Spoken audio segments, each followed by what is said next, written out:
from Studio 46, this is CBS 2 News. A new plan to protect children from sexual predators, from camp counselors to Little League coaches, how the FBI is cracking down.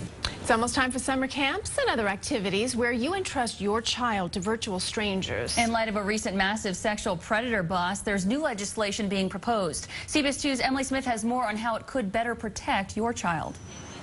If you have children, it might surprise you to learn in most sports and other children's agencies, it can cost a lot of money to find out if someone working or volunteering is a convicted sexual predator. We can be spending upwards of $150 per person to try to find out this information. A lot of camps, I do want to point out, are certainly already doing this, but this would make it easier, more efficient, and more cost-effective. Last month, 70 men and 1 woman were charged in a child porn ring. A number of those same people held jobs in trusted positions in our area.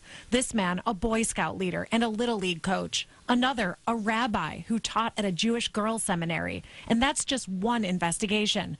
In light of that, Senator Charles Schumer is now proposing a law that would allow organizations that work with children to easily access the FBI's database, something available at any police precinct, but not accessible to non-governmental groups. It would not cost an extra nickel to allow them such access, nor would we forsake any privacy rights, because the only thing that they would be told would be this employee's okay, this employee's not okay. Most children's organizations have access to a database in New York State, but it doesn't protect against predators who've recently moved here. Little League already requires national background checks, which are mostly free as part of Little League International. But this could be a game changer for sports like soccer and basketball. Larry Berkowitz, Forest Hills Little League director, says there's no background check for those sports in his town, only baseball. It's very disturbing because you really don't know. You know, somebody comes up here with all good intentions that they're volunteering their time, and we're a volunteer organization, and we need as many volunteers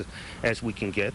And it's disturbing that something shows up like this. Berkowitz remembers 22 years ago raising his son in sports. There weren't any background checks at all. But times have changed, and he says so has technology, making it more important for laws to change too.